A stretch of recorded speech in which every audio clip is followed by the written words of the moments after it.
TRS కూడా గట్టిగా పోటీ ఇచ్చినట్టు అనుకోవాలా? ఇచ్చినట్టే పోటీ ఇచ్చింది సార్, ఇచ్చింది. ఆ పార్టీ కూడా కొంతమంది కోర్ ఓటర్స్ ఉంటారు కదా సార్, ఎక్కడైనా కోర్ ఓటర్స్ ఉంటారు ఏ పార్టీకి అయినా సరే. అది అక్కడ బీజేపీకి ఓట్లు బాగా తగ్గుతాయి ఈసారి. 6% 7% దాటి ఓటింగ్ లేదు బీజేపీకి. అదొకటి రైట్. అంటే కిషన్ రెడ్డి అన్ని తన భుజస్కంధాల మీద వేసుకుని ప్రచారం చేసిన బీజేపీ నాయకుల్లో మాత్రమే కొన్ని అంచనాలు ఓన్లీ మాటల వరకే కనబడ్డాయి తప్ప పోలింగ్ బూతులు అది ఎక్కడ కనబడదు అని ముందే అనుకోలేదు. ఓకే, బీజేపీలో తప్పిదాలు ఏమైనా కనబడుతున్నాయి మీకు? లేదంటే బీజేపీ ఒక రాయి వేద్దాం అనుకున్న ఒక ఆశావాహం మాత్రమే కనబడుతుందా? అంటే పోరాడాలి. ఏ బై ఎలక్షన్ వచ్చినా జనరల్గా బీజేపీ స్ట్రాటజీ ఎలా ఉంటుందంటే పంచాయతీ ఎలక్షన్ కూడా ఎమ్మెల్యే ఎలక్షన్లో వాళ్ళు కన్సిడర్ చేస్తారు. కానీ ఇక్కడ మన జూబ్లీ హిల్స్లో అది కనబడలేదు పూర్తిగా.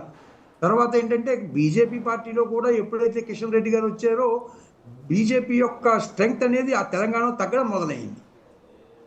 ఓకే, ఏంటి మీరు సర్వే చేసేటప్పుడు ఓటర్ ఏం కోరుకున్నాడు? జూబ్లీ హిల్స్ ఓటర్ ఏం కోరుకున్నాడు?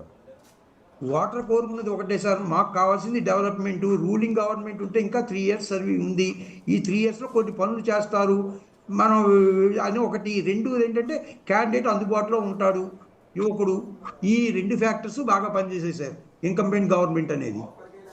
ఓకే, కానీ పోలింగ్ పర్సంటేజ్ భారీగా పెరగకపోవడానికి కారణం ఏంటి? అంటే పేద మధ్య తరగతి వర్గాల వారే ఎక్కువగా ఈ పోలింగ్లో పాల్గొన్నారు. మళ్ళీ జూబ్లీ హిల్స్ అంటే దాదాపు బస్తీలే. అర్బన్ ఏరియాస్లోకి వస్తే ఇంకా ప్రజాస్వామ్యం ఏమన్నా బతికుందంటే కారణం labour, middle class, common people వల్లే ఈ ప్రజాస్వామ్యంలో ఆ మాత్రం ఓటింగ్ పోల్ అవుతుంది. మీకు సిటీస్లో ఎక్కడ కూడా 45, 50 దాటమే చాలా కష్టమైపోతుంది ఈ రోజుల్లో.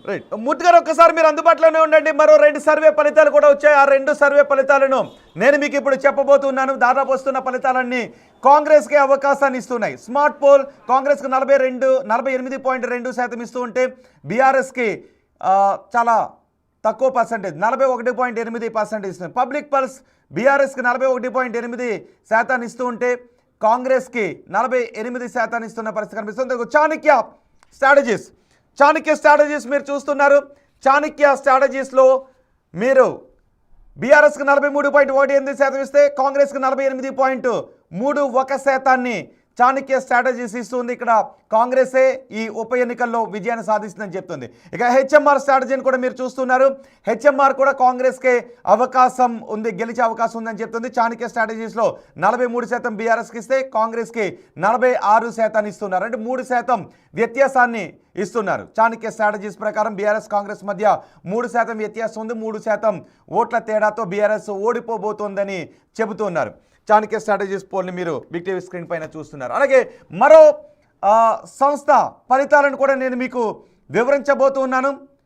ఇప్పటివరకు వస్తా బిగ్ టీవీ సర్వే ఫలితాలు కూడా మరికొద్ది సేపట్లో రాబోతున్నాయి. Big TV exit poll, polling బూత్లో ఓట్ చేసిన వారి దగ్గర నుంచి యాక్యురేట్ సమాచారం తెలుసుకుంటారు. అలాగే చూడండి ఒకసారి హెచ్ఎంఆర్ సర్వే ఫలితాలు 43.18% బీఆర్ఎస్కి ఇస్తూ ఉంటే హెచ్ఎంఆర్ కాంగ్రెస్కి 48.31% ఇస్తుంది. అంటే సుమారు 5% ఓట్ షేర్తో 5% ఓట్ల తేడాతో కాంగ్రెస్ విజయాన్ని సాధిస్తుంది.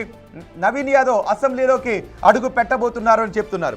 నవీన్ యాదవ్ గెలుపుకు చాలా అంశాలు కలిసి వస్తున్నాయి. 1, రూలింగ్ గవర్నమెంట్ అభ్యర్థి కావడం. 2, నవీన్ యాదవ్ యువకుడు కావడం.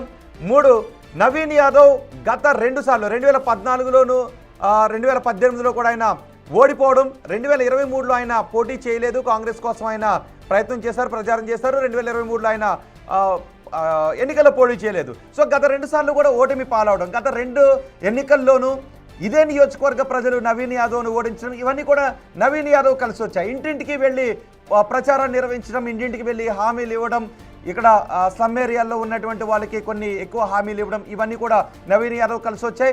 ముఖ్యమంత్రి స్వయంగా భుజస్కంధాలపై వేసుకొని ఆయన కార్నర్ షోలు నిర్వహించడం, ముఖ్యమంత్రి హామీలు ఇవ్వడం, ఇవన్నీ నవీన్ యాదవ్ గెలుపుకు దారితీస్తున్నటువంటి అంశాలు. కేవలం బీఆర్ఎస్ సెంటిమెంట్ పైనే ఆధారపడి ఉంది.